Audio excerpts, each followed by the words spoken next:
Commentator ने catch ले लिया। Brilliant catch by Craig McMillan. Super catch. ये 140 किलोमीटर की रफ्तार से आई बॉल को एमएस धोनी ने स्टंप्स के इतनी पास से कैसे कैच किया? That is phenomenal piece of work. और आखिर क्यों शोएब मालिक की फील्डिंग पाकिस्तान पर भारी पड़ गई? Somebody should have gone with Shoaib Malik there because they've run 5. आज आपको दिखाते हैं क्रिकेट के कुछ रेयर मोमेंट्स जो आपको हैरान कर देंगे। दोस्तों, मौका था न्यूजीलैंड के एक लोकल टी20 टूर्नामेंट का। मार्टिन गुप्टिल जबरदस्त फॉर्म में नजर आ रहे थे। इसी दौरान जब उन्हें एक हाफ पिच बॉल मिलती है तो वो उस पर फुल फ्लो में बैट घुमाते हैं और बाउंड्री के बाहर मार देते हैं। लेकिन असली कहानी तो इसके बाद शुरू होती है। बॉल सीधे कमेंट्री बॉक्स में जाती है जहां न्यूजीलैंड के फॉर्मर क्रिकेटर क्रेग मैकमिलन बैठे होते हैं। जैसे ही वो बॉल को अपनी ओर आते हुए देखते हैं, वो तुरंत बॉल को कैच कर लेते हैं। Brilliant catch by Craig McMillan. Super catch. अब दोस्तों, आपने क्रिकेट में ऐसा कब देखा है कि बैट्समैन शॉट मारे और कमेंटेटर कैच ले ले? एबी यही तो इसे क्रिकेट का एक रेयर मोमेंट बनाता है। And he's hit it up here. Oh, brilliant catch by Craig McMillan. Super catch. दोस्तों, क्रिकेट हिस्ट्री में जब भी बेस्ट विकेट कीपर्स की बात होगी तो एमएस धोनी का नाम गोल्डन वर्ड्स में लिखा जाएगा। विकेट के पीछे धोनी की स्किल्स इतनी इंसेन थीं कि देखने वाला अपनी आंखों पर यकीन नहीं कर पाता था।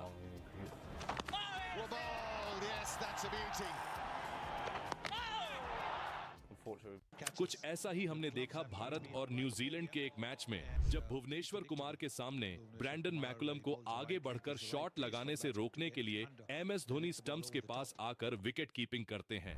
अब ऐसी स्थिति में भुवी को आगे बॉलिंग करनी चाहिए थी, लेकिन सरप्राइजिंगली वो ऑफ स्टंप्स के काफी बाहर 140 किलोमीटर प्रति घंटा की स्पीड से एक शॉर्ट बॉल डाल देते हैं। ब्रेंडन मैकलम तुरंत मौका देखकर बॉल को स्लैश करने जाते हैं, क्योंकि उन्हें पता था कि अगर बैट का एज भी लगता है तब भी इस स्पीड पर बॉल बाउंड्री पर चली जाएगी। लेकिन जब धोनी विकेट के पीछे हों तो शतरंज के खेल में चाल वही चलते हैं। बॉल मैकलम के बैट का एज लेती है और धोनी स्टंप्स के इतने करीब होने के बावजूद इस कैच को आसानी से पकड़ लेते हैं। Oh, great catch. That is phenomenal piece of work. Standing up at the stumps, Mahendra Singh Dhoni. दोस्तों, क्रिकेट के मैदान पर हर रोज पुराने रिकॉर्ड्स टूटते हैं और नए रिकॉर्ड्स बनते हैं, लेकिन वेस्ट इंडीज के सुनील नारायण ने एक ऐसा रिकॉर्ड बनाया है जिसे तोड़ना तो दूर, बराबर करना भी इम्पॉसिबल ही लगता है। मौका था कैरिबियन प्रीमियर लीग के एक मैच का, जहां गयाना अमेजन वॉरियर्स के साथ ट्रिनिडाड एंड टोबैगो की चुनौती थी। मैच टाई हो जाता है और सुपर ओवर में पहले बैटिंग करते हुए गयाना 11 रन बनाती है। सुपर ओवर के हिसाब से ये टारगेट काफी छोटा लग रहा था, लेकिन उस दिन गयाना की ओर से खेल रहे सुनील नारायण अलग ही मूड में होते हैं। ट्रिनिडाड एंड टोबैगो की ओर से निकोलस पूरन बल्लेबाजी करने आते हैं, लेकिन वो सुनील नारायण की मिस्ट्री स्पिन बॉल्स को डीकोड नहीं कर पाते और लगातार 4 बॉल्स को मिस कर देते हैं। फिर 5वें बॉल पर जैसे तैसे वो शॉट लगाते हैं, लेकिन यहाँ भी वो कैच आउट हो जाते हैं।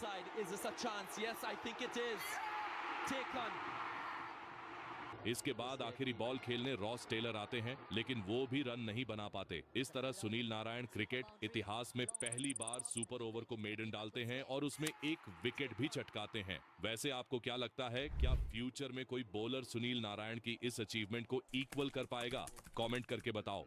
दोस्तों, अब आपको महाराष्ट्र प्रीमियर लीग में हुए एक ऐसे इंसिडेंट के बारे में बताता हूं जिसे देखकर आपको अपनी आंखों पर विश्वास नहीं होगा। बॉलर एक लेग साइड की ओर बॉल करता है जो बैट्समैन के पैड से टकराकर विकेट कीपर के पास जा रही होती है। इधर स्ट्राइकर्स एंड के बैट्समैन को एक क्विक सिंगल की अपॉर्चुनिटी नजर आती है और वो काफी आगे बढ़ जाता है, लेकिन नॉन स्ट्राइकर्स एंड का बैट्समैन कुछ कदम आगे बढ़ाने के बाद ही रन के लिए मना कर देता है। इधर विकेट कीपर स्टंप्स पर थ्रो तो मारता है, लेकिन तब तक स्ट्राइकर्स एंड का बैट्समैन क्रीज पर पहुंच चुका होता है। अब इससे पहले की फील्डिंग टीम इसकी अपील भी कर पाती, बॉल स्ट्राइकर्स एंड के स्टंप्स से टकराकर नॉन स्ट्राइकर्स एंड के स्टंप्स को भी गिरा देती है, जहां बैट्समैन अभी भी क्रीज से बाहर था और वो आउट हो जाता है। और इस अनोखे रन आउट को देखकर सभी हैरान रह जाते हैं।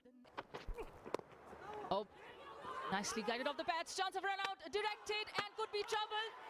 In fact, that throw from the wicket keeper has struck the stumps at both ends. Not something you see often in I am ready with my decision for big screen. दोस्तों, cricket के मैदान पर आपने players के बीच verbal fights तो बहुत देखी होंगी, लेकिन बात कभी फिजिकल मारपीट तक नहीं पहुंचती। Physical contact as well. लेकिन बांग्लादेश और साउथ अफ्रीका के इस टेस्ट मैच में हमें ये नजारा भी देखने को मिल गया। होता कुछ यूं है कि बांग्लादेश की ओर से रिपन मंडल बल्लेबाजी कर रहे होते हैं, जो साउथ अफ्रीकन बॉलर छेपोंतुली के ओवर की पहली बॉल पर ही 6 लगा देते हैं। इसके बाद दोनों के बीच कुछ वर्बल कॉन्वर्सेशन होती है, जिससे इंतुली को गुस्सा आ जाता है और वो रिपन मंडल के करीब जाकर उन्हें थोड़ा पुश करते हैं। इसका जवाब रिपन भी देते हैं और इंतुली को पुश करते नजर आते हैं, जिसके बाद इंतुली का गुस्सा 7वें आसमान पर पहुंच जाता है और वो रिपन मंडल का हेलमेट पकड़कर खींच लेते हैं। अब इससे पहले कि दोनों की लड़ाई गली क्रिकेट वाली लड़ाइयों की शक्ल ले लेती, अंपायर बीच बचाव करते हैं और दोनों को दूर कर देते हैं। What's going on? হাতাহাতি ক্রিকেট মাঠে। What is this? This is extreme. दोस्तों, क्या कभी आपने किसी फास्ट बॉलर की बॉलिंग के दौरान किसी प्लेयर को सिली पॉइंट पर फील्डिंग करते देखा है? अगर नहीं तो अब देख लीजिए। साउथ अफ्रीका और ऑस्ट्रेलिया के खिलाफ जब रिकी पॉन्टिंग बल्लेबाजी कर रहे होते हैं, तब साउथ अफ्रीका अपने एक फील्डर को सिली पॉइंट पर बैट्समैन के इतने करीब खड़ा कर देती है कि कमेंटेटर्स को भी यकीन नहीं हो रहा था। और हैरानी की बात तो ये थी कि उस फील्डर ने कोई गार्ड या हेलमेट भी नहीं पहना होता। ऊपर से साउथ अफ्रीकन बॉलर भी ऑफ साइड के बाहर बॉल करता है, जिसे देखकर रिकी पॉन्टिंग बेरहमी से तेज तर्रार शॉट उसी फील्डर की ओर खेलते हैं।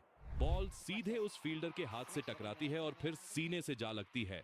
लेकिन हैरानी की बात तो ये होती है कि इतनी तेज बॉल लगने के बावजूद उस फील्डर को कुछ भी नहीं होता और वो पॉन्टिंग के साथ मजाक करते नजर आता है। Oh my gosh.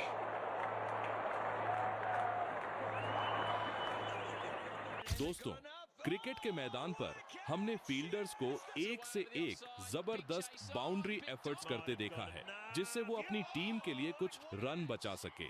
लेकिन कभी देखा है कि एक प्लेयर के जबरदस्त एफर्ट के बावजूद उसकी टीम को ही नुकसान हो जाए? नहीं देखा तो ये देखो, पाकिस्तानी बॉलर शोएब अख्तर ऑस्ट्रेलिया के मार्क वॉ को बॉल डालते हैं, जिस पर मार्क वॉ कवर ड्राइव खेल देते हैं। बॉल बाउंड्री की ओर बढ़ रही होती है और शोएब मलिक उसे चेस कर रहे होते हैं। इधर ऑस्ट्रेलियन बैटर्स जल्दी जल्दी रन्स भाग रहे होते हैं। बॉल बस बाउंड्री से 1-2 इंच ही दूर रह जाती है कि शोएब मलिक बॉल को अंदर धकेल देते हैं और खुद बाउंड्री लाइन पार कर जाते हैं। फिर वो वापस अंदर आते हैं और बॉल विकेट कीपर को थ्रो करते हैं। शोएब मलिक की कोशिश थी कि वो अपने एफर्ट से टीम के लिए एक रन भी बचा पाएं तो बढ़िया होगा, लेकिन इधर ऑस्ट्रेलियन बैटर्स इतने समय में 4 की जगह 5 रन्स भाग चुके होते हैं और मलिक का एफर्ट पाकिस्तान को ही भारी पड़ जाता है। Oh, I think Shoaib Malik has flicked that back. Now then.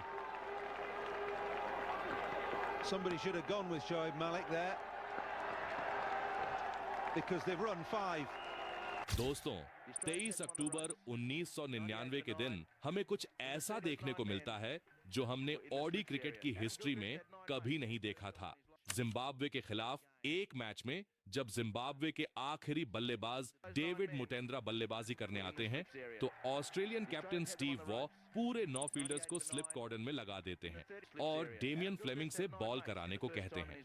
आपको बता दूं कि ओडीआई क्रिकेट हिस्ट्री में ऐसा पहली और अब तक आखिरी बार हुआ था। एक पॉपुलर स्टोरी की माने तो स्टीव वॉ डेमियन फ्लेमिंग से कहते हैं कि वो इस अमेजिंग फील्डिंग सेटअप की फोटो को डेमियन फ्लेमिंग की बायोग्राफी बुक का कवर बनाना चाहते हैं। हालांकि बाद में फ्लेमिंग ऐसा नहीं करते। Make it 9 men inside the circle, and all those 9 men were in the slips area. Adam Gilchrist had 9 mates for the first time in his life, and what could Damien Fleming do? दोस्तों, क्या आपने IPL का पहला super over देखा है? और क्या आपने रोहित शर्मा को हैट्रिक लेते हुए देखा है? और आपने तो आईपीएल में 1 ओवर में 37